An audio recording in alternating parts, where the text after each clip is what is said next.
श्रोतेहो नमस्कार. आपण ऐकत आहात 90.8 मेगाहर्ट्झवरती महात्मा फुले कृषी विद्यापीठ राहुरीचे ज्ञान, माहिती आणि मनोरंजनाची लोकवाहिनी रेडिओ फुले कृषी वाहिनी 90.8 FM.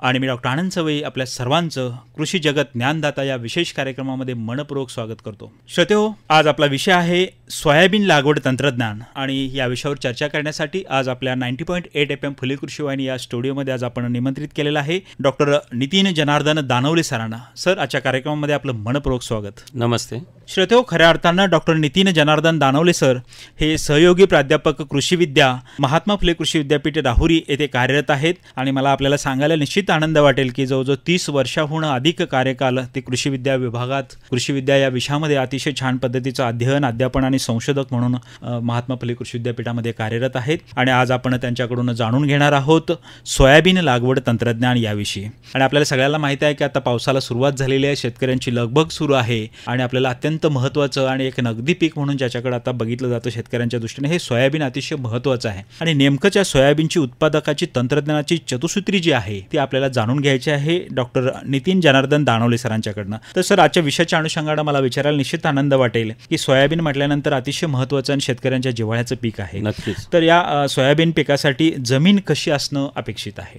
नक्कीच. आपण ज्यावेळेस सोयाबीन पिकाचा विचार करू या खरीप हंगामासाठी, तर त्यावेळेस आपल्याला सोयाबीन पीक घेताना आपल्याला जमिनीचा विचार करणं अतिशय महत्त्वाचं आहे. जमीन आपल्याला मध्यम खोलीची निश्चित पाहिजे आणि त्या जमिनीतून निचरा पाण्याचा झालेला पाहिजे. अगदी. कारण निचरा नसेल तर आपलं पीक विल्टिंगकडे जातं, कोमेजून जातं.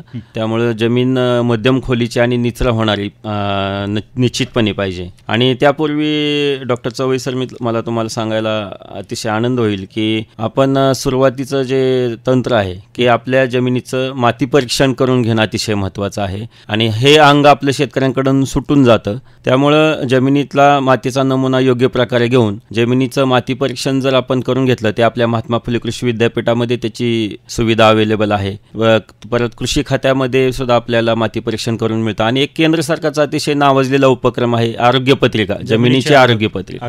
तर हे करून घेतल्यानंतर जसं आपल्या मानवाचं जसं आरोग्याचं आपल्याला संपूर्ण माहिती होते, तशी जमिनीच्या आरोग्याची माहिती होते. आणि जमिनीमध्ये इनहेरंट म्हणजे तिच्या स्वतःची जी कॅपॅसिटी आहे, त्याच्यात नत्र किती आहे, स्फुरद किती आहे, पालाश किती आहे, सेंद्रिय कर्ब महत्त्वाचं आहे, हे किती आहे ह्याचं आपल्याला प्रमाण कळून येतं. आणि मग आपल्याला नत्र देण्याची मात्रा वाढवायची की कमी करायची, स्फुरदची वाढवायची की कमी करायची, पालाची वाढवायची की कमी करायची, या पद्धतीचा अंदाज शेतकरी बंधूंना सुरुवातीलाच येऊन जातो. त्याच्यामुळे प्रत्येकाने माती परीक्षण करणं हे अत्यंत गरजेचं आहे. सर, हे झालं माती परीक्षणाच्या संदर्भात किंवा सोयाबीनसाठी कशा पद्धतीची जमीन असणं हे अपेक्षित आहे.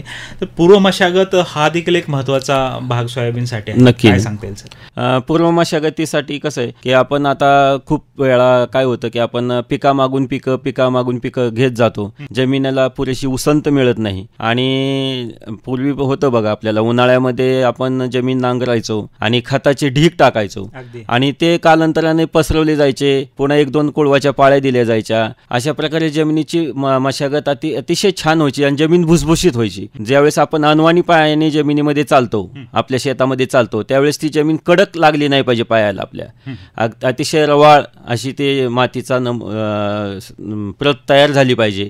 त्यासाठी आपल्याला खोल नांगरट करणं गरजेचं आहे. आणि 1-2 आपल्याला कोळवाच्या पाळ्या देऊन जमीन अतिशय चांगल्या प्रकारे भुसभुशीत होणं गरजेचं आहे. म्हणजे ह्याला आपण सीडबेड म्हणतो की जमिनी जिथं आपण बी पेरणार आहे ती कूस आपल्याला अतिशय भुसभुशीत आणि चांगली होणं अतिशय गरजेचं आहे. बरोबर. त्या दृष्टीने पूर्व मशागत ही देखील अत्यंत महत्त्वाची आहे. सर्वात महत्त्वाचं सोयाबीनच्या उत्पादन तंत्रज्ञानाचं महत्त्वाचं तंत्रज्ञान म्हणजे सोयाबीनचे वाण. आणि नेमकं शेतकरी बंधूंनी सोयाबीनचे कोणते वाण पेरावे जेणेकरून त्यांचं जास्तीत जास्त उत्पन्न आणि उत्पादन येईल? बरोबर आहे. ज्यावेळेस आपण आता सोयाबीनची शेती करणार आहोत, अतिशय सोयाबीन हे महत्त्वाचं खरीप हंगामातील पीक आहे. आणि ह्या सोयाबीन पेरताना आपल्याला कुठलं बियाणं वापरायचं किंवा कुठलं बियाणं निवडायचं हे अतिशय महत्त्वाचं अंग आहे. तर याच्यामध्ये आपल्या महात्मा फुले कृषी विद्यापीठाचं अनन्यसाधारण योगदान आहे. तर आता ज्या प्रचलित सोयाबीनच्या जाती आहेत त्या जवळजवळ बऱ्यापैकी जाती आपल्या महात्मा फुले कृषी विद्यापीठातील कृषी संशोधन केंद्र कसबे डिग्रज इथून प्रसारित झालेले आहेत. आणि त्यामध्ये तुम्ही पाहाल तर फुले कल्याणी आहे त्याला जवळजवळ 95 ते 100 दिवसाचा कालावधी आहे. 23 ते 25 क्विंटल प्रति हेक्टर यील्ड मिळू शकतं, उत्पादन मिळू शकतं. त्यानंतर आलेली आपली जी जात आहे फुले अग्रणी, तर ती सुद्धा 100 दिवसाची जात आहे आणि हा सुधारित वाण आहे. तर ते 25 ते 30 क्विंटल तुम्हाला उत्पादन मिळून जातं. त्यानंतर फुले संगम, तर फुले संगम ही सुद्धा आपल्या कसबेस डिग्रज संशोधन केंद्राने प्रसारित केलेली जात आहे. आणि डॉक्टर चवई सर, तुम्हाला सांगताना आनंद होईल की बऱ्याचशा शेतकरी बंधूंनी ह्या फुले संगमचं चांगलं उत्पादन आल्यामुळे आपल्या घराची नावं सुद्धा फुले संगम अशी ठेवली. तर तसंच प्रकारे आपल्याला एक चमत्कार म्हणूया, तसंच फुले किमया ही जात आपल्या पण महात्मा फुले कृषी विद्यापीठाने प्रसारित केलेली आहे. आणि आत्ताच अलीकडे मागच्या 1-2 वर्षापूर्वी आपल्याला KDS 992, त्याला आपण फुले दुर्वा असं म्हटलेलं आहे. तर ही सुद्धा जात 100 ते 105 दिवसामध्ये काढणीस तयार होते आणि 25 ते 30 क्विंटल प्रति हेक्टरी हे सरासरी झालं. पण ह्याच्यापेक्षा जास्त किंवा डबल उत्पादन घेणारे पण शेतकरी आपल्याकडे आहेत. तर अशा प्रकारच्या ह्या जाती आहेत. आणि पूर्वीची जी एक आहे प्रसारित जात ते JS 335, ही सुद्धा शेतकरी बंधूमध्ये चांगली प्रचलित आहे किंवा तिला प्राधान्य दिलं जातं. तर अशा प्रकारे चांगल्या जाती आपण आपल्या जमिनीमध्ये पेरण्यासाठी निवडल्या तर मुळातच आपलं तिथंच काम इतकं चांगलं फत्ते होतं की आपल्याला चांगलं उत्पादन मिळून जातं. अगदी निश्चितपणे श्रोतेहो, 90.8 FM फुले कृषी वाहिनीच्या माध्यमातून आपण डॉक्टर नितीन जनार्दन दानवले सर, सहयोगी प्राध्यापक कृषी विद्या यांना आपण ऐकत आहात. त्याचबरोबर ऑनलाईनच्या माध्यमातून आणि यूट्यूब चॅनलच्या माध्यमातून देखील जगभरातले श्रोते आपण ऐकत आहात. आज आपला विषय सुरू आहे सोयाबीन लागवड तंत्रज्ञान. आणि सरांनी अतिशय चांगल्या पद्धतीने सांगितले की कसबे डिग्रज येथील संशोधन केंद्राने विकसित केलेल्या सोयाबीनचे वाण याविषयी सर सांगत होते. सर, सोयाबीनचं वाण घेत असताना शेतकरी बंधूंना सातत्याने बियाणे खरेदी करत असताना एक मोठी अडचण येते की आपलं घरचं बियाणं त्यांनी वापरावं का, किंवा घरचं बियाणं नसेल तर काय करावं, काय सांगते? सोयाबीनच्या हंगामामध्ये बियाण्याचा तुटवडा हा एक अतिशय कळीचा प्रश्न आहे. परंतु शेतकरी बंधूंनी जर आपले हे सुधारित वाण, मी जसं सांगितलं फुले दुर्वा असेल, फुले किमया असेल, फुले संगम असेल, फुले अग्रणी, हे जर यापूर्वी म्हणजे मागच्या हंगामामध्ये आपल्याकडे घेतले असतील आपल्या शेत जमिनीमध्ये, तर त्याचं बियाणं आपण स्टोअर करून ठेवलं किंवा साठवून ठेवलं तरी चालतं. परंतु ते साठवताना खूप चांगल्या प्रकारे काळजी घेतली पाहिजे की त्या जास्त असं ओझं त्याच्यावरती नाही आलं पाहिजे. त्याचं आवरण जे आहे बियाण्याचं ते डिस्टर्ब झालं नाही पाहिजे किंवा ते फुटलं नाही पाहिजे. अतिशय नाजूक असतं ते, कारण त्याचं बियाण्याचं आवरण जर फुटलं किंवा त्याला तडा गेला तर त्याची उगवण क्षमता लोप पावते.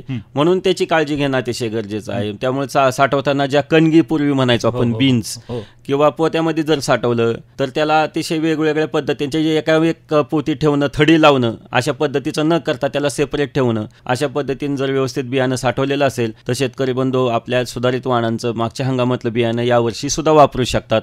फक्त डॉक्टर चवई सर, माझं एक सांगणं आहे की ह्या बियाणं वापरताना एक महत्त्वाची काळजी घेणं गरजेचं आहे की त्याची उगवण क्षमता तपासावी. अगदी. तर उगवण क्षमता तपासण्याचं एक साधं सोपं तंत्र आहे की पेपर आपला असतो वर्तमानपत्र, त्याच्या 2 पानांच्या घडीमध्ये 100 बियाणं जर तुम्ही ठेवलं आणि तो कागद वला केला आणि तो कागदाची गुंडाळी केली आणि ते आपल्या घरामध्ये माठा शेजारी किंवा डेऱ्या शेजारी आपण जर उभा करून तिरका ठेवला आणि एक 5-7 दिवसामध्ये तो कागद ओला ठेवायचा दररोज, तर 6 ते 7 दिवसामध्ये त्या बियाण्याला कोंब येतात. मग 100 बियाण्यापैकी किती कोंब आले हे आपण ते मोजलं पाहिजे. आणि आपल्याला सोयाबीनच्या बाबतीत एक ठोक ताळा आहे की 70% जास्त उत्पादन क्षमता जर उगवण क्षमता जर असेल तर आपल्याला ते बियाणं अतिशय चांगलं लागवडीसाठी आहे असं समजायचं. आणि मग आपलं जे ठरलेलं प्रमाण आहे 55 ते 70 किलो हेक्टरी, तर 25 ते 30 किलो एकरी हे अतिशय प्रमाण योग्य आहे पेरणीसाठी. त्याप्रमाणे आपल्याला वापरता येतं. आणि जर बियाण्याची क्षमता 60% असेल तर थोडं 5 ते 10 किलो बियाणं आपण जादा वापरायचं. अगदी. त्याप्रमाणे मग आपली झाडांची किंवा रोपांची एकरी संख्या अतिशय योग्य राहते आणि आपल्याला अपेक्षित उत्पादन मिळतं. निश्चितच खऱ्या अर्थानं शेतकरी बंधूंना अतिशय मोलाचा सल्ला आपल्याला डॉक्टर नितीन दानवले सरांनी दिलेला आहे की तुमच्या बियाण्याचं जर घरचं बियाणं तुम्ही वापरायचं असेल तर त्याची उगवण क्षमता तपासणे हे गरजेचं आहे. 100 पैकी 70 तरी बियाणं त्यात उगवण तुमचे आले तर 70% उगवण क्षमता आहे हे जे स्टँडर्ड प्रमाण आहे. तर त्या संदर्भात आपण निश्चितपणे याची काळजी घ्यायची आहे. आणि जर सर मग घरचं बियाणं नसेल आणि बाहेरनं जर बियाणं खरेदी करायचं असेल तर कोणती काळजी घेणं गरजेचं आहे? तर घरचं जर बियाणं नसेल आणि आपल्याला बाहेरून आपण खत आणि औषधाची दुकानं किंवा बियाण्यांची दुकानं असतात त्यातून जर खरेदी करायचं झालं असेल किंवा आपल्या महात्मा फुले कृषी विद्यापीठातून करायचं झालं किंवा महात्मा फुले कृषी विद्यापीठाचे जे संशोधन केंद्र आहेत तिथं आपण वेगवेगळे बियाणे विक्रीची केंद्र उभी केलेली आहेत. तर त्यामध्ये आपण बियाणं खरेदी करू शकतो आणि महात्मा फुले कृषी विद्यापीठाचं बियाणं खरेदी केल्यानंतर त्याची पावती मिळते, ते पण आपण व्यवस्थित जपून ठेवायचे. किंवा ज्यावेळेस आपण खाजगी दुकानदारांकडनं बियाणं विकत घेतो त्यावेळेस त्याची जात, उगवण क्षमता, त्याचं किती दिवसापर्यंत त्याची व्हॅलिडिटी आहे, अशा पद्धतीचा ज्या पावतीवरती सगळा उल्लेख असतो आणि ते आपण जपून ठेवायचे. आणि बियाण्याची पिशवी जी आहे, बॅग, ती फोडताना उलट्या बाजूने फोडायची. म्हणजे जे सील केलेलं असते ती बाजू इंटॅक्ट राहते, चांगली राहते आणि त्याचं जे लेबल असतं ते सुद्धा व्यवस्थित राहतं आणि ते जपून ठेवायचे. एन प्रकारे आपल्याला दागा फटका झाला तर आपण त्याची लिगली किंवा आपण कायदेशीररित्या दाद आपण मागू शकतो आणि एवढी काळजी शेतकरी बंधूंनी नक्की घेणं गरजेचं आहे. निश्चितच शेतकरी बंधूंनो, अतिशय छान पद्धतीचं आपल्यासाठी ही सूचना केलेली आहे डॉक्टर नितीन दानवले सरांनी. आपण त्याचा निश्चित विचार करायचा आहे. दानवले साहेब, एक सोयाबीनच्या बाबतीमध्ये सातत्यानं असं जाणवतं की अनेक वेळा सोयाबीनची पेरणी झाल्यानंतर कृषी विभागाकडे तक्रार करण्याचा हे पण खूप असतो, शेतकऱ्यांचा जोर खूप असतो आणि त्याचं नेमकंच कारण सोयाबीनची पेरणीची वेळ असं आपले शास्त्रज्ञ नेहमी सांगत असतात. तर सोयाबीनच्या दृष्टिकोनातून जूनमध्ये पहिला पाऊस झाला की लगेच शेतकरी पेरणीसाठी घाई करतात. तर एक आपण या क्षेत्रामधले जवळजवळ 30 वर्षाचा आपला प्रदीर्घ अनुभव आहे, एक शास्त्रज्ञ म्हणून आपण याच्यामध्ये काम करत असताना सोयाबीनसाठी पेरणीची योग्य वेळ आणि लागवडीचं अंतर कसं असणं अपेक्षित आहे? सोयाबीनचा विचार करता किंवा सगळ्याच खरीप हंगामातील पिकांचा विचार करता आपल्याला खरीपाचा जो मान्सूनचा पाऊस होतो त्यानंतर एक 2-3 पाऊस झाल्यानंतर एक चांगली 50 ते 60 मिलीमीटर पाऊस होणं गरजेचं आहे आणि जमिनीमध्ये वापसा अतिशय चांगला पाहिजे. आणि साधारणपणे 15 जुलैच्या पूर्वी आपल्याला सोयाबीनची पेरणी किंवा जुलैच्या पहिल्या आठवड्यात जर सोयाबीनची पेरणी केली तोपर्यंत तर आपल्याला निश्चितपणे उगवण क्षमता चांगली मिळते आणि उत्पादनही चांगलं मिळतं. पण काय होतं, बऱ्याच वेळेस उपलब्धता, रानाची मशागत किंवा इतर काही अडचणीमुळे शेतकऱ्यांना थोडंसं लेट राहावं लागतं. पण जर मग खूपच पुढे गेलो आपण 15 जुलैनंतर 15 जुलैच्या एंडपर्यंत किंवा ऑगस्टच्या पहिल्या आठवड्यापर्यंत तर सोयाबीनच्या उत्पादनामध्ये निश्चितपणे घट येते. त्यामुळं योग्य वेळी पेरणी, तर आपण जसं म्हणतो की योग्य वेळ पाळल्यानंतर निम्म यश आपलं त्या व्यवसायाचं किंवा त्या शेतीचं तिथं आहे. तर शेतकरी बंधूंनी हंगामपूर्व सगळी तयारी ठेवून आपल्याला ती पेरणी 15 जुलैच्या आत कशी करता येईल याकडे भर देणं गरजेचं आहे. अगदीच. आणि खऱ्या अर्थानं शेतकरी बंधूंना जरी पावसाला सुरुवात झालं तरी 2 ते 3 दिवसामधला मिळून 75 ते 100 मिलीमीटर पाऊस इतका पडायला पाहिजे. म्हणजेच काय, तर माती 6 इंच पर्यंतचा ओलावा जेव्हा येईल तेव्हाच पेरणी करणं गरजेचं असतं. त्याच्या अगोदर पेरणी करू नये हा सुद्धा. आणि महत्वाचं म्हणजे त्याचं बियाणं जे आहे की 4 सेंटीमीटर खोलीपर्यंतच पेरावं. जास्त खोल जर बियाणं गेलं तर ते पण उगवत नाही. त्यामुळं पेरणीची खोली पण अतिशय महत्वाची आहे. आणि 55 ते 75 म्हणजे जर बियाण्याची क्षमता चांगली असेल तर 55 ते 60 किलो बियाणं पुरेसं होतं. आणि मध्यम जर 60-65% बियाण्याची उगवण क्षमता असेल तर 70 ते 75 किलो बियाणं हेक्टरी, म्हणजे एकरी फक्त 30 किलो 25 ते 30 किलो अशा पद्धतीचा आपल्याला बियाण्याचा वापर शेतामध्ये केला पाहिजे. अशा पद्धतीनं शास्त्रशुद्धदृष्ट्या जी माहिती सांगितलेली आहे, तांत्रिकदृष्ट्या त्याचा जर आपण अवलंब केला तर निश्चितपणे आपल्या सोयाबीनची शेती ही यशस्वी होणार आहे. सर, सोयाबीन करत असताना आता बियाण्याच्या संदर्भात सांगितलं, आपण अंतर सांगितलं, पण सोयाबीनसाठी बीज प्रक्रिया म्हणजे एक प्रकारचं आपण लसीकरणच असं म्हणतो, बियाणाला लसीकरण. तर ह्या सोयाबीनच्या बीज प्रक्रिया नेमकी कोणती बीज प्रक्रिया करणं गरजेचं आहे आणि कधी करणं गरजेचं आहे? सोयाबीनसाठी बीज प्रक्रिया अतिशय महत्वाची आहे, कारण आपल्याला सोयाबीनच्या संपूर्ण वाढीच्या कालावधीमध्ये आपल्याला पीक निरोगी राहण्यासाठी किंवा किडींपासून बचाव करण्यासाठी आपल्याला बीज प्रक्रिया करणं अतिशय महत्वाचं आहे. हे अगदी कमी खर्चाचं तंत्र आहे, लो कॉस्ट टेक्नॉलॉजी याला म्हणतो आपण. तर बीज प्रक्रियामुळे काय होतं की त्याला ज्या बुरशीजन्य रोग येतात तर त्याच्यापासून अटकाव होतो.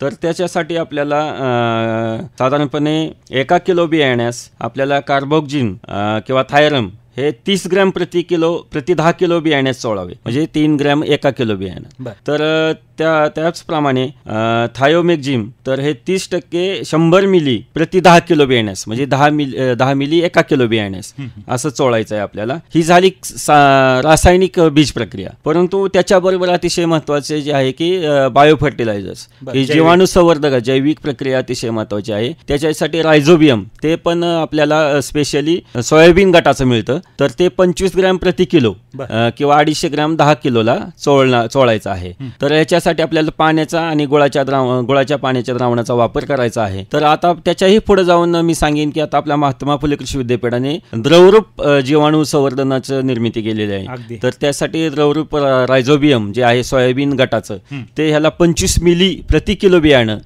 किंवा 250 मिली प्रति 10 किलो बियाण्यास त्याची मात्रा बीज प्रक्रिया करायची आहे. तर डॉक्टर चवई साहेब याचं सांगताना महत्वाचा फायदा मी सांगतो की बीज प्रक्रिया केल्यामुळे उगवण क्षमता जी आहे जर्मिनेशन ते सुधारतं. त्यानंतर मुळांची वाढ जोमदार होते. त्याचबरोबर आपल्याला नत्र खताच्या मात्रेत 25 ते 50% बचत होते.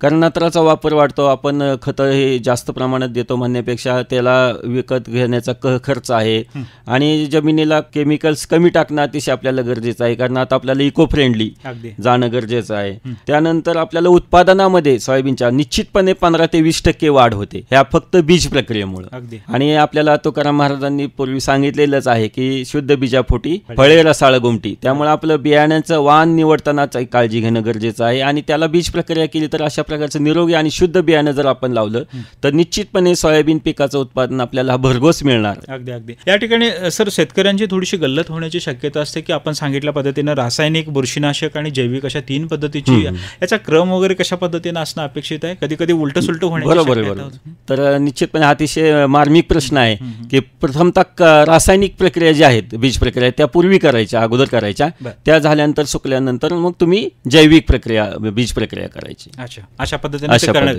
आणि बऱ्याच ठिकाणी सांगितलं की तुम्ही चोळण्याचा प्रश्न जो सांगितलेला आहे, पण सोयाबीनचा पापुद्रा हा अतिशय नाजूक असतो त्यामुळे हाताने चोळावं की नाही चोळावं हा प्रश्न. हाताने चोळण्यापेक्षा काय आपण त्याच्यावरती आपण ज्यावेळेस बियाण्याची बीज प्रक्रिया करत असतो त्यावेळेस गुळाचं पाणी आणि ते रायझोबियम ज्यावेळेस आपण शिंपडतो तर त्यावेळेस थोडंसं हलवून घ्यायचंय. जास्त असं चोळत बस रब करायचं नाही, हलवून घ्यायचं आणि सावलीमध्ये सुकवायचंय गोणीवरती आणि मग ते आपण पेरणीसाठी वापरायचंय. त्याला पाण्याचं प्रमाण पण जास्त होऊन द्यायचं नाही की जेणेकरून ते फुगेल आणि आवरण त्याचं बाजूला होईल. अगदी प्रमाणात करायचं. किती तास सावलीमध्ये वाळवणं अपेक्षित आहे. याच्या आधी साधारणपणे 1 ते 2 तासामध्ये सावलीमध्ये वाळवलं तर ते बियाणं आपल्याला पेरणीसाठी योग्य प्रकारे वापरता येईल. अगदी शेतकरी बंधूंनो, अतिशय महत्त्वाचा मुद्दा या ठिकाणी डॉक्टर नितीन दानोळे सरांनी सांगितलं की बीज प्रक्रिया करत असताना आपण अतिशय काळजीपूर्वक बीज प्रक्रिया करणं गरजेचं आहे. बीज प्रक्रियाचा क्रम, बीज प्रक्रियेसाठी जे काही लागतात आपल्याला रायझोबियम वगैरे हे आणि सावलीमध्ये वाळवणं ह्या महत्त्वाच्या गोष्टी त्या ठिकाणी केला तर आपण निश्चितपणे आपलं 50% उत्पादन जवळजवळ या बीज प्रक्रियेच्या संदर्भात आपण सरांनी सांगितलेलं आहे. सर, ह्या पद्धतीनं जर बीज प्रक्रिया केली तर अतिशय चांगल्या पद्धतीचे फायदे सुद्धा या ठिकाणी आपण सांगितलेले. पण कधी कधी शेतकरी बांधवांचा काय असतो की एकच पीक घेण्याऐवजी आंतरपीक घेण्याकडे देखील कल असतो. तर सोयाबीनमध्ये मग आंतरपीक घ्यावेत का आणि कोणती घेणे अपेक्षित आहे. निश्चितपणे आंतरपिकाचं गणित जे आहे तर आंतरपिकामध्ये जे रिस्क असते म्हणजे एकच पीक घेण्यामध्ये जे रिस्क असते ते आंतरपिकामध्ये कमी होते आणि आंतरपिका जर एकमेकाला लाभदायक, एकाला पूरक असतील तर दोन्ही पिकाचं उत्पादन वाढतं. तर आता सध्या प्रचलित आंतरपीक पद्धतीमध्ये सोयाबीनच्या 3 ओळी आणि तुरीची 1 ओळ असं 3:1 प्रमाणात जर आंतरपीक घेतलं तर ही दोन्ही पिकं एकमेकाला पूरक आहे, त्याला कॉम्प्लिमेंटरी म्हणतो. तर त्यामुळे दोन्ही पिकाचं उत्पादन चांगलं वाढतं आणि एकाच्या वाढीच्या कालावधीत दुसरा पीक आता तुरीला जास्त दिवस लागतात, जवळजवळ 5 महिने 6 महिने लागतात. पण त्याच्या पूर्ववाढीच्या अवस्थेत सोयाबीनचं पीक हे तयार होतं. त्यामुळं तुरीची पूर्ववाढीची अवस्था सोयाबीन पिकाच्या वाढीसाठी वापरली जाते आणि त्यामुळे कुठल्याही प्रकारचं एकमेकाला कॉम्पिटिशन किंवा त्याला स्पर्धा होत नाही. सूर्यप्रकाश, पाणी, खते, तर याच्यासाठी एकमेकांचा वाढीचा कालावधी योग्य प्रमाणात वापरला गेल्यामुळे त्या दोन्ही पिकाचं उत्पादन चांगलं होतं आणि शेतकऱ्यांना दोन्ही पिकापासून अपेक्षित उत्पादन मिळतं आणि त्याच्या खिशामध्ये चांगल्या प्रकारे पैसा खेळू शकतो. अगदी सर, अशा पद्धतीनं आपण आंतरपीक सुद्धा घेऊ शकता. सर, सोयाबीनसाठी आता आपण सांगितलं की बीज प्रक्रिया केल्यामुळे बरीच खतामध्ये बचत होते. तर अशी एकूण सोयाबीनच्या एकूण कार्यकालामध्ये खत मात्र किती देणं शेतकरी बंधूंनी अपेक्षित आहे. आता सोयाबीनसाठी खत मात्र देताना आपण नुसत्या रासायनिक खताचा विचार न करता आपल्याला कंपोस्ट किंवा शेणखताचा विचार केला पाहिजे.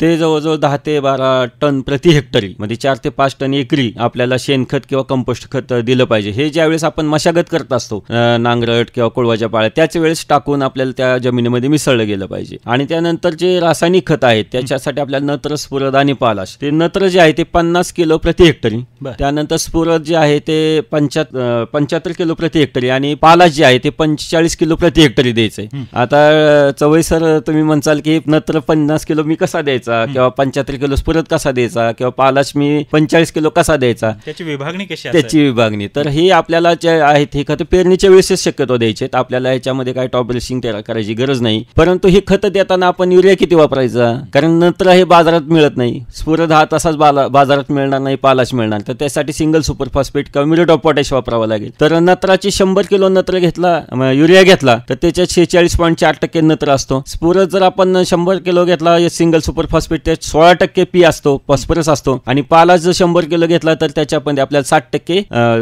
म्युरेट ऑफ पोटॅश घेतलं तर 60% पालाश असतो.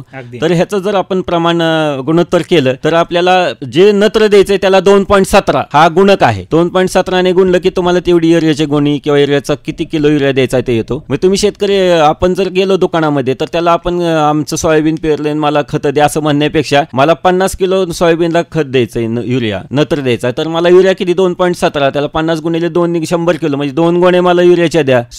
तुम्हाला सिंगल सुपर फॉस्फेट 75 किलो द्यायचा आहे, त्याला तुम्ही 6.25 ने गुणू शकता, म्हणजे 75 गुणिले 6 तर 450 किलो, म्हणजे आपल्याला जवळजवळ 9 गोण्या आपल्याला स्फुरदच्या द्या, सिंगल सुपर फॉस्फेटच्या द्या. आणि पालाशला 1.67 हा गुणक आहे, तर 50 किलो आपल्या 45 किलो द्यायचा आहे, समजा 50 किलो धरा तर 1.67 म्हणजे 1.5 पट 75 किलो म्हणजे 1.5 गुणी म्युरेट ऑफ पोटॅशची लागणार आहे. अशा प्रकारचं गणित आपल्या करून किंवा आपल्या ठोकताळा करून आपण मागू शकतो दुकानदाराला की मला एवढीच खतं द्यायची. मग त्याच्याकडे गेल्यानंतर त्याने आपल्याला नडवून नाही की ही गुणी तुम्ही एक्स्ट्रा घ्या, ती गुणी एक्स्ट्रा घ्या, मला ती कुठलीही घ्यायची नाही, नाहीतर मी कायदेशीररित्या तुमच्यावर कारवाई करू शकतो, एवढं त्यांनी ठामपणे सांगितलं पाहिजे. अगदीच खऱ्या अर्थानं शेतकरी बंधूंनो, रासायनिक खतामध्ये जी आपली फसगत होण्याची शक्यता आहे त्याच्याविषयी अत्यंत चांगल्या पद्धतीनं विश्लेषण डॉक्टर नितीन जनार्दन दानवडे सरांनी आपल्याला केलेलं आहे आणि सरांनी आपल्याला त्या संदर्भातल्या खत मात्रेच्या संदर्भात अतिशय छान पद्धतीचं मार्गदर्शन केलं आहे. श्रोते हो, खऱ्या अर्थानं 90.8 FM फुले कृषी वाहिनीच्या माध्यमातून आणि ऑनलाईनच्या माध्यमातून त्याचबरोबर युट्यूबच्या माध्यमातून जगभरातले श्रोते आपण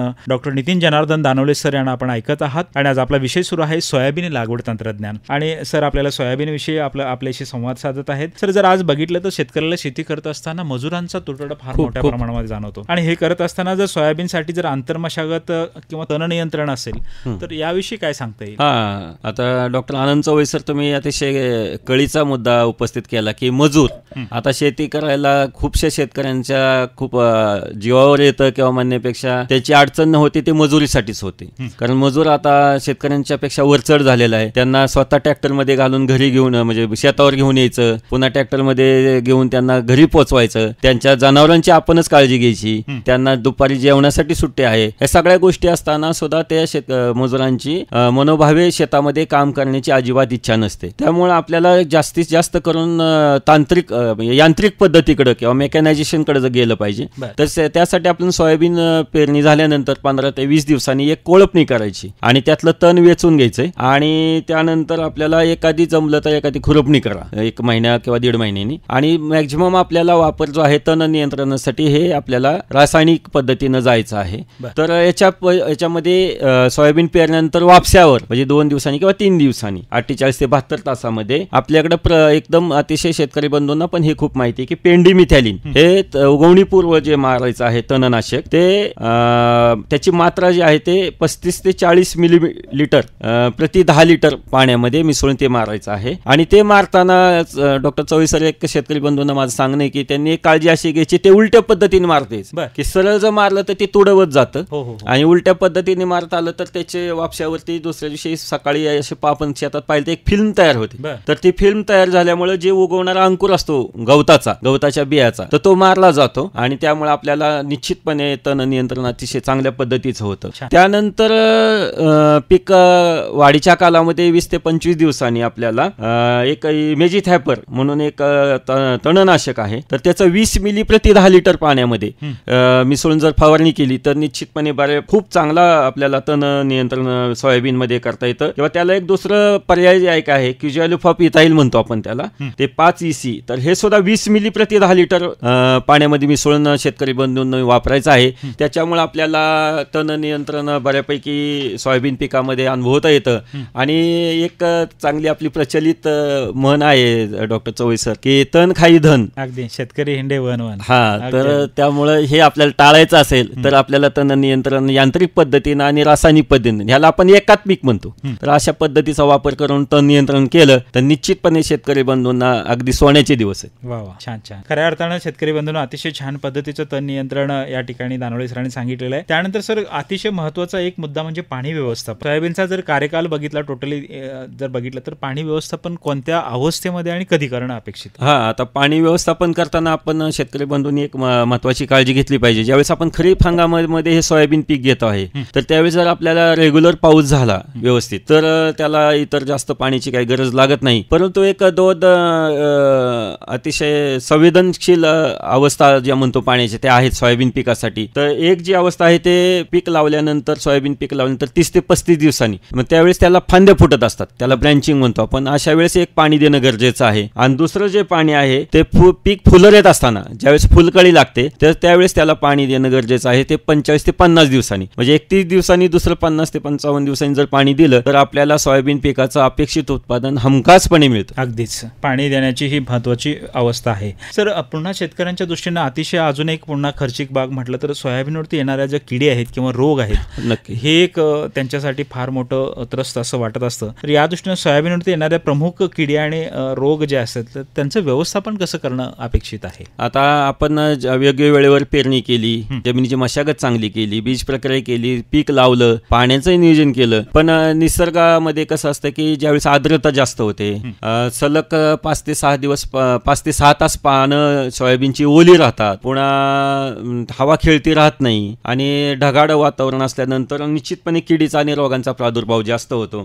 तर ह्याच्यामध्ये मुख्य म्हणजे आपण पहिल्यांदा किडी बघू. तर सोयाबीनमध्ये खोडमाशी आणि त्याच्या रस शोषण करणाऱ्या किडी, ज्यामध्ये आपण मावा म्हणतो, फुलकिडे म्हणतो किंवा पांढरी माशी म्हणतो, तर ह्या इन्सेक्ट व्हेक्टर आहेत, म्हणजे त्या प्रसार करतात. आणि त्या काय करतात, ते रोगट झाडावरती बसून त्यातला रस शोषतात आणि पुन्हा निरोगी झाडावर बसतात आणि त्याची लागण म्हणतो आपण त्याला किंवा प्रसार, तर व्हायरल इन्फेक्शन त्याच्यामुळे जास्त होतं आणि मग आपल्याला सोयाबीनची पिकाची वाढ खुंटते, पिवळं पडतं किंवा त्याच्यामध्ये शेंगात दाणे भरण्याचं प्रमाण कमी होतं. मग ह्याच्यासाठी आपल्याला किडींचा बंदोबस्त करणं अतिशय गरजेचं आहे. तर साधारणपणे खोडमाशीचं जर मगाशी मी सांगितलं तुम्हाला, तर खोडमाशीसाठी आपण जी बीज प्रक्रिया रासायनिक केलेली आहे ते थायोमेक्झाम जे आपण सांगितली मगाशी की 10 मिली प्रति किलो बियाण्यास किंवा 100 मिली 10 किलो बियाण्यामध्ये ते चोळून बीज प्रक्रिया करायची आहे. त्यानंतर बीज प्रक्रिया केल्यानंतर त्या खोडमाशीचा बंदोबस्त तर होतोच, किंवा मग जर तुम्हाला खोडमाशीचा प्रादुर्भाव आढळला तर क्लोरॅन्ट्रिनोलिप्रोल म्हणून एक नावाचं औषध आहे, तर ते आपल्याला 6 मिली 10 लिटर पाण्यामध्ये टाकून त्याची फवारणी करायची. आणि शक्यतो फवारणी सकाळच्या वेळी करा, म्हणजे त्यानंतर 2-3 तास त्याला ऊन मिळालं पाहिजे आणि ते औषध त्या रोपामध्ये किंवा झाडामध्ये सोयाबीनचे शोषून घेतलं पाहिजे. अशा पद्धतीचं थोडं ते गणित आहे. त्यानंतर शोषण करणाऱ्या ज्या किडे आहेत, मावा, फुलकिडे, पांढरी माशी, तर याच्यासाठी आपल्याला इमिडॅक्लोप्रिड नावाचं औषध आहे. ते फक्त 2.5 मिली, म्हणजे प्रमाण कमी आहे, 10 लिटरला 2.5 मिली एवढंच मिसळून त्याच्या फवारणी करायची आहे. तर याच्यामुळे चांगल्या प्रकारे आपल्याला किडीचा बंदोबस्त होतो. त्यानंतर एक दुसरं भेडसावणारी कीड जी आहे ते पाणी खाणारी आळी की स्पोडोप्टेरा त्याला म्हणतो आपण. तर याच्यासाठी जर आपल्याला 1 मीटरच्या लांबीच्या ओळीवरती आपल्याला त्या रोपावरती जर 10 आळ्या सापडले तर आपल्याला फवारणी करणं गरजेचं आहे. तर त्याच्यासाठी एक एकात्मिक संरक्षण करताना आपल्याला किडीचं हेक्टरी 5 याप्रमाणे आपल्याला जे स्पोडोलूर असतात ते वापरून फेरोमेन ट्रॅप, त्याकडे नर पतंग आकर्षिले जातात आणि त्याचं पॉप्युलेशन कमी येतं आणि ते करायचं आहे. किंवा मग कडेला आपण एक बफर लाईन, म्हणजे एरंडीची ओळ, एरंडाचं प्लांटची ओळ जर लावली आपण रोपांची, तर त्याच्यावर पहिल्यांदा किडी येतात, आळ्या येतात, त्या पाणी खाणाऱ्या आळी. मग ते पाहून आपण फवारणी करू शकतो. किंवा प्रकाश सापळे, लाईटचा बल्ब जर लावला आपण तर त्यामुळे सुद्धा किडींचा चांगला बंदोबस्त होतो. कारण नर पतंग तिथं येऊन अडकले जातात किंवा मारले जातात आणि त्यामुळे त्याची प्रजनन क्षमता किंवा प्रजनन जे होण्याचं किडीचं प्रमाण आहे ते कमी होतं. तर त्याच्यासाठी जर आपल्याला फवारणी करायची झाली तर इंडोक्झोकार्ब किंवा स्पिनेटोरम हे आपल्याला 6 मिली किंवा 6 मिली ते 10 मिली प्रति 10 लिटर पाण्यामध्ये मिसळून त्याची फवारणी करायची. तर ह्याचा एक गंमत अशी की त्या किडीला किंवा त्या ज्या पाणी खाणाऱ्या खाणारे आळे त्याला 2 महिन्याचं पीक आवडतं. म्हणजे सुरुवातीच्या काळात येत नाही, पण ज्यावेळेस 2 महिन्याचं पीक होतं आपलं सोयाबीनचं, त्यावेळेस ह्या आळ्यांना खूप त्याची आवड निर्माण होते. आणि पावसाची उघडीप थोडीशी झाली किंवा एक आपण साधारणतः रूल जो पाहिला तर अमावस्यानंतर 10 ते 12 दिवसांनी आणि 2 महिन्यापेक्षा अधिक वयाचं पीक असेल तर निश्चितपणे ह्या आळीचा हमला जास्त होतो, अटॅक होतो आणि आपल्या पिकाचं अतोनात नुकसान होतं. म्हणजे आपण लक्षात ठेवायचं 60-65 दिवसाचं पीक झालं आपलं सोयाबीनचं आणि जर अमावस्या आली त्यानंतरच्या एक 8-10 दिवसामध्ये निश्चितपणे त्याच्यावरती पानं खाणारी किंवा ते आळी स्पोडोप्टेरा जे म्हणतो ती निश्चितपणे येते आणि ती दिवसा लपून बसतात आळ्या आणि रात्री हल्ला करतात, म्हणजे ते खातात पाणी.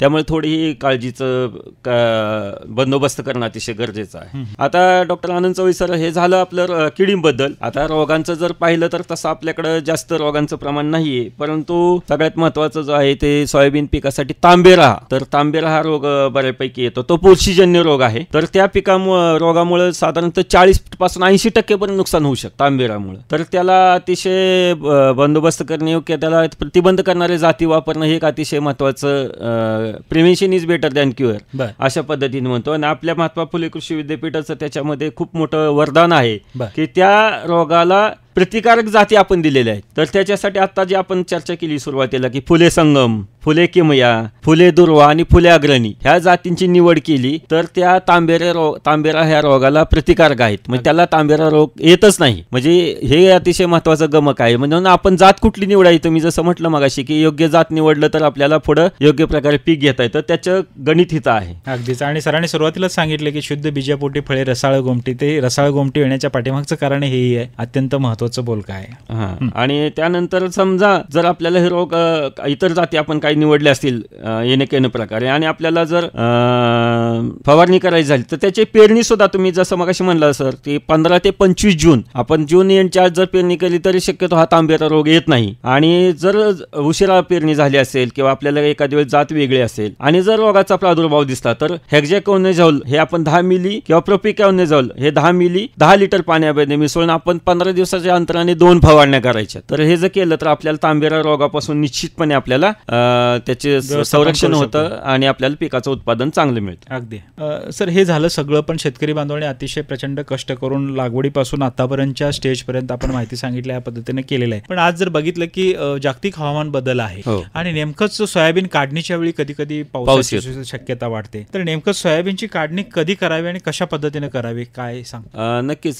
पावसामध्ये जर सोयाबीनचं पीक काढणीच्या वेळी सापडलं तर नुकसान हे ठरलेलं आहे. त्यामुळं पावसाचा एकतर हवामानाच्या अंदाजावरती शेतकरी बंधूंच पण अतिशय लक्ष देणं गरजेचं आहे. किंवा जे ITK म्हणतो, जे आपल्या इंडिजिनस टेक्नॉलॉजी आहेत जे आपल्याला, तर ते निसर्गामध्ये सुद्धा ते गोडे पतंग जे उडत असतात किंवा इतर काही खुणा आहेत किंवा ह्या पद्धतीचं लक्ष ठेवून शेतकरी बंधूंनी थोडंसं तो आठवडा सोडून किंवा ते 4-5 दिवस सोडून जर काढणी केली तर त्याच्यामध्ये मग तुम्ही फिजिओलॉजिकल मॅच्युरिटी ज्यावेळेस पूर्णपणे पीक तयार होतं काढणीस, जरी थोडंसं ते अतिशय ड्राय झालेलं नसेल तरी सुद्धा तुम्ही ते हार्वेस्ट करू शकता. त्याला आपण फिजिओलॉजिकल मॅच्युरिटी म्हणतो. त्यावेळेस ती काढणी करायची आहे. कडपे गोळा करून ठेवायचे आहेत, ते जरा शेतामध्ये तसेच ठेवायचे आणि वाळल्यानंतर सुकल्यानंतर आपण मशीनद्वारे तुझा त्याचं मळणी करू शकतो. किंवा जर त्याला जास्त वेळ झाला, जास्त रानामध्ये सुकलं तर त्या शेंगांचं काय होतं, सॅटरिंग म्हणतो, त्या फुटतात आणि दाणे खूपशे वाये जातात आणि तिथं उत्पादन आपल्याला फटका बसू शकतो. त्यामुळे आपल्याला त्या दरम्यान पावसाचा अंदाज घेऊन आपल्याला योग्य वेळी आणि शक्यतो कमी वेळामध्ये योग्य वेळी पेरणी करण्यासाठी शेतकरी बंधूंनी यांत्रिकीकरणाचा अवलंब करणं अतिशय गरजेचं आहे. मशीनद्वारेच त्याची मळणी जर केली तर पटकन ते पीक आपल्या हातात येऊन आपण आपल्या गोडाऊनमध्ये आपल्या शेडमध्ये आणून ठेवू शकतो. अशा पद्धतीचं थोडंसं 100 ते 110 दिवसांचं पीक झाल्यानंतर शेतकरी बंधूंनी ते अतिशय काळजीपूर्वक काढणी करून घ्यायची. आणि मग सर, हे सगळं झाल्यानंतर सोयाबीनची जर उत्पादन बघितलं तर जगाच्या तुलनेत फार अजूनही आपलं उत्पादन फार कमी आहे. तरी सुद्धा हे आपण सांगितलेले असे शास्त्रीयदृष्ट्या सगळं तंत्रज्ञान शेतकऱ्याने आत्मसात केल्यानंतर सोयाबीनचं उत्पादन किती मिळणं अपेक्षित आहे? आता हे जनरली ज्यावेळेस आपण ह्या गोष्टी बोलतो सर, तर त्यावेळेस आपल्याला साधारण सरासरी आपल्याला 25 ते 30 क्विंटल हेक्टरी उत्पादन मिळणं अपेक्षित आहे. म्हणजे 10 क्विंटल एकरी, म्हणजे 10 गोण्या एकराला मिळणं शेतकऱ्यांना. 100 किलोची ज्यावेळेस पूर्वी आपण 100 किलोच्या गोण्या भरायचो, तर 10 गोण्या आपल्याला एका एकरामध्ये मिळणं अतिशय गरजेचं आहे. तर आपलं पीक किंवा आपली सोयाबीनची शेती फलदायी यशस्वी झाली असे आपण समजू, परंतु मला एक म्हणायचं ज्या शेतकऱ्यांच्या मनगटात बळ आहे किंवा ज्याचं खरंच आपली शेती हे आपण व्यवसाय म्हणून करत असतो, तर हे जे सरासरी उत्पादन आहे ह्याच्या डबल जवळजवळ 18 ते 20 क्विंटल एकरी, कमीत कमी 15 क्विंटल तरी एकरी काढणारे खूपसे शेतकरी आपल्या महाराष्ट्रामध्ये भारतामध्ये आहेत. आणि अशा प्रकारे त्यांचा आदर्श ठेवून जर आपण चांगली सोयाबीनची शेती केली, शास्त्रोक्त पद्धतीने सोयाबीनची शेती केली, योग्य जाती, योग्य वेळ, खतांची व्यवस्थित मात्रा, पाण्याचं नियोजन, कीड आणि रोगाचं व्यवस्थित व्यवस्थापन अशा पद्धतीनं केलं तर एकरी माझ्या अंदाजे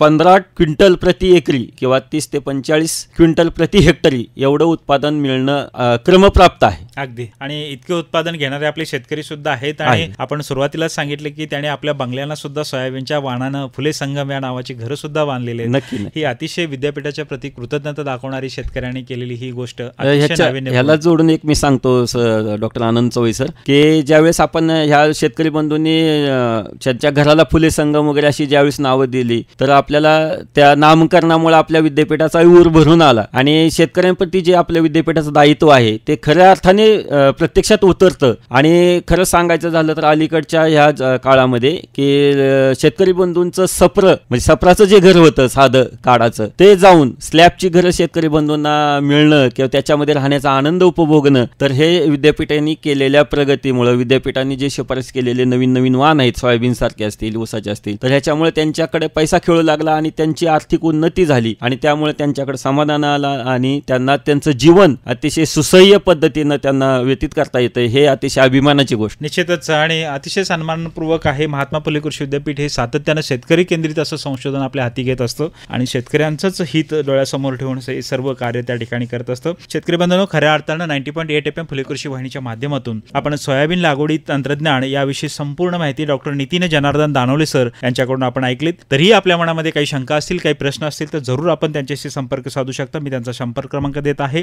9309 89 08 25. मी पुन्हा एकदा नंबर सांगतो 9309890825. तर जरूर आपण त्यांच्याशी संपर्क साधू शकता आणि सोयाबीन उत्पादन तंत्रज्ञानाच्या विषयी आपल्या मनात काही शंका असतील, काही प्रश्न असतील तर जरूर आपण त्यांच्याकडून जाणून घेऊ शकता. सर, अगदी कार्यक्रमाच्या शेवटाकडे जात असताना अनेक शेतकरी आपल्याला 90.8 FM फुले कृषी वाहिनीच्या माध्यमातून तसंच ऑनलाईनच्या माध्यमातून त्याचबरोबर युट्यूबच्या चॅनलच्या माध्यमातून आपल्याला जगभरातले श्रोते ऐकत असतील. तर ह्या सर्व श्रोत्यांच्यासाठी सोयाबीन लागवडीची यशोगाथा, सोयाबीन लागवडीचं यशाचं रमक थोडक्यात आपल्याला काय सांगता येईल?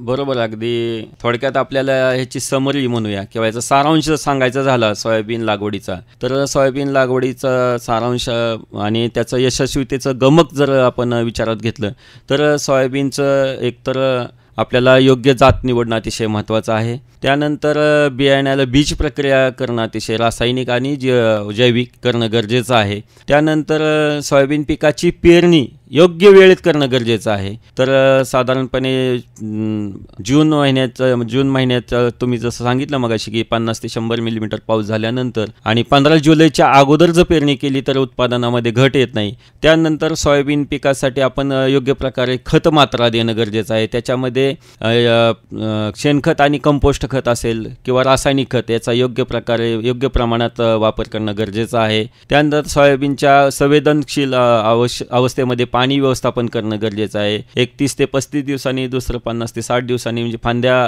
फांद्या फुटताना आणि दुसरं फुलोऱ्याच्या अवस्थेत पाणी देणं गरजेचं आहे. त्यानंतर कीड आणि रोगाचं व्यवस्थापन जसं महत्त्वाचं आहे ते कीड आणि रोगाचं व्यवस्थापन अतिशय गरजेचं आहे. आणि अशा प्रकारे योग्य वेळेवर सगळ्या बाबी पाळल्यानंतर जर आपण त्याची काढणी योग्य वेळेला केली तर आपल्याला निश्चितपणे फायदेशीर उत्पादन घेणं मिळतं. अगदीच. खऱ्या अर्थानं शेतकरी बंधूंनो, कृषी जगत ज्ञानदाता या विशेष कार्यक्रमामध्ये आज आपण डॉक्टर नितीन जनार्दन दानवले, सहयोगी प्राध्यापक कृषी विद्या, महात्मा फुले कृषी विद्यापीठ राहुरी यांच्याकडून सोयाबीन लागवड तंत्रज्ञान याविषयीची इत्थंभूत माहिती आता आपण जाणून घेतल्या. सर, बऱ्याच वेळापासून तुम्ही आमच्या सर्व श्रोत्यांना, सर्व शेतकरी बंधूंना अतिशय छान पद्धतीनं सोयाबीन लागवड तंत्रज्ञान याविषयीची माहिती या ठिकाणी दिली आहे. त्याबद्दल संपूर्ण श्रोत्यांच्या वतीनं, ऑनलाईनच्या माध्यमातून ऐकणारे सर्व श्रोते असतील, यूट्यूबच्या माध्यमातून ऐकणारे सर्व श्रोते असतील, या सर्व श्रोत्यांच्या वतीनं 90.8 FM फुले कृषी वाहिनीच्या वतीने आणि महात्मा फुले कृषी विद्यापीठाच्या वतीने आपले खूप खूप आभार आणि आपल्या निरामय भावी निरोगी आयुष्यासाठी खूप खूप शुभेच्छा. धन्यवाद सर. सोयाबीन लागवड तंत्रज्ञान याविषयी डॉक्टर नितीन जनार्दन दानवले, सहयोगी प्राध्यापक कृषी विद्या विभाग, महात्मा फुले कृषी विद्यापीठ राहुरी यांनी दिलेली माहिती आपण ऐकलीत. यासारखेच दर्जेदार कार्यक्रम ऐकण्यासाठी कुठेही जाऊ नका. ऐकत रहा 90.8 FM फुले कृषी वाहिनी, कृषी संस्कारदायिनी फुले कृषी वाहिनी. आता या ठिकाणी थांबण्याची वेळ झाली आहे. मी डॉक्टर आनंद चवई आपल्या सर्वांची रजा घेतो. पुन्हा भेटूया कृषी जगत ज्ञानदाता या विशेष कार्यक्रमामध्ये एका नवीन विषयासोबत आणि एका नवीन तज्ज्ञासोबत. तोपर्यंत नमस्कार.